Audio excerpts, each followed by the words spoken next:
celebration of Adlaw ng Iligan 2017, the Department of History and the Office of the Vice Chancellor of Research and Extension of MSU-IIT launched a photo exhibit featuring Ricardo Jorge Calwen's collection of photographs showcasing Iligan's socio-political history in 1900s. Mr. Ricardo Jorge Calwen holds a degree in History Political Science from De La Salle University. He was a Rotary Foundation Scholar to the University of Toronto, where he took graduate course in History and International Relations. He has written articles on Iligan history, politics, and culture. He continues to research and write about Iligan, even if informally, availing of online resources and interviews. Good day, Arachnids! We are now here in the MinSuPala Studies Center to have an up-close interview with the man behind the photo exhibit, Mr. Ricardo Calwen. So, sir, good morning. Good morning. So, I would like to congratulate you for this great event. So, sir, how did you collect these photos and how did these photos ignite the interest in you to delve more into it? Well, I'm already naturally interested in old photos, and what I was really hoping to happen is that with the exhibit that we just opened this morning, I'm hoping to further ignite the interest of Iliganons, especially the young people, on their interest in Iligan history. Professor Fernandez was telling me that apparently there's really very little information going on in the community, interest rather, about the past, their history, right? So for me that is the significance. That's what I see as the significance of this photo exhibit, to arouse interest in Iligan history. And basically what I did in the past was the National Steel Corporation was interested in an article about Iligan history. They wanted me to write for their publication, the National Steel, the NST News. But instead I decided to collect old photos which I thought would be more interesting to the readers of NSN News. And that's what I did. The National Steel Corporation actually published 2 very thin magazines about containing these photos that you will see in the exhibits. And I titled the magazines Vignettes of Iligan History. What I did was to make the rounds of the community. I knocked on doors of all Iligano families, asking to see if they would have all these old pictures. And luckily, they happened to be friends of my late father. They readily parted with these old photos, and I carefully selected those which I thought had historical value. And because I collected from different sources, I had to come up with a storyline in order for me to make sense out of pictures that ordinarily wouldn't be related to one another. So I had to write a storyline. So, sir, how do you think these photos can create an impact in the society today, sir? I think during the opening ceremony, the massive ceremony was so beautifully and very aptly read from a quotation where it says that a people or a community that doesn't know its history is like a tree that doesn't have roots.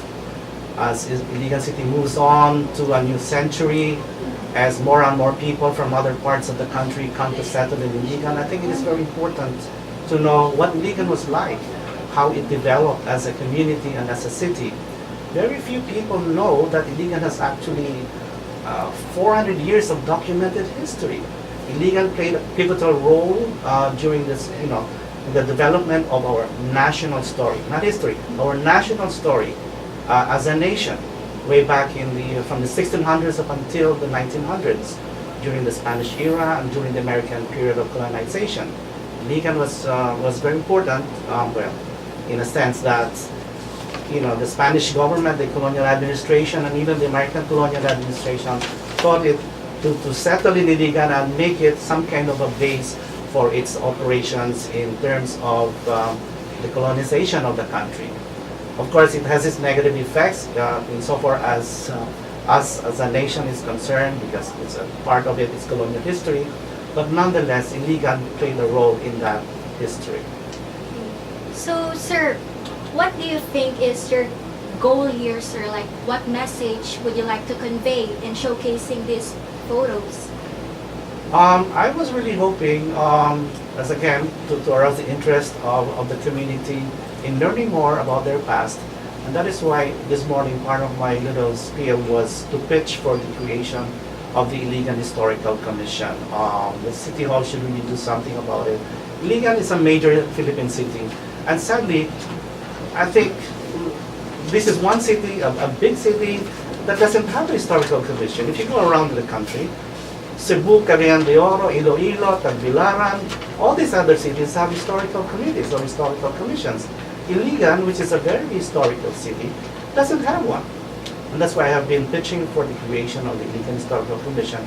And I was very happy to know that Kagawad Baksapa was here earlier, and representatives of the city government were also around, and they listened to my spiel. Hopefully something gets done, and I want IIT to be heavily involved when the Iligan Historical Commission is created.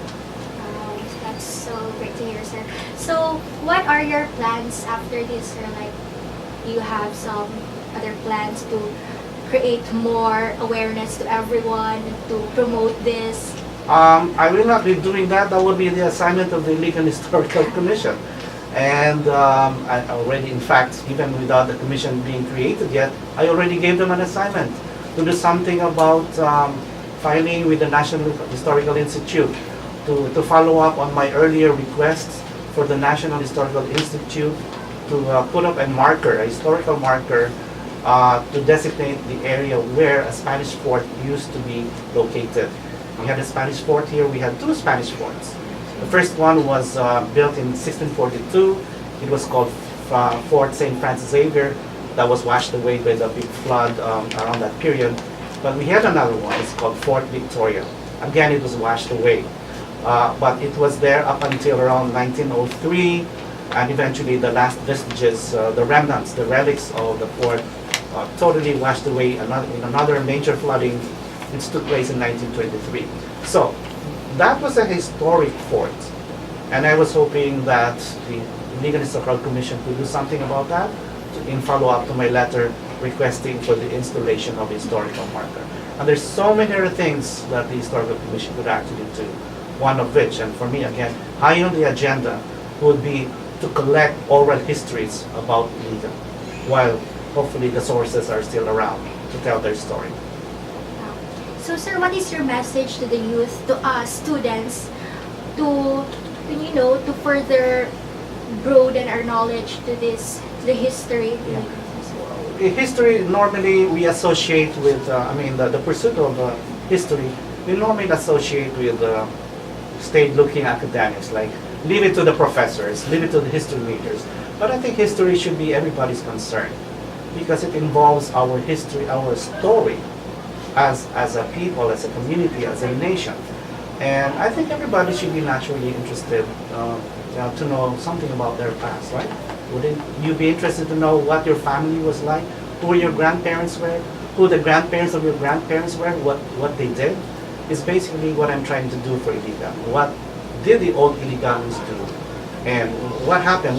How did our story as a city start and develop? That's what I want to happen. The exhibit touches the history of Iligan City, collected from 1900s, depicting the glimpse of life, lifestyle, political history, and pursuit of loftier aspirations. The design of the exhibit juxtaposed with the art of Mr. John Pagarigan. How did you come up with the design, and how is it related to the photo exhibit here?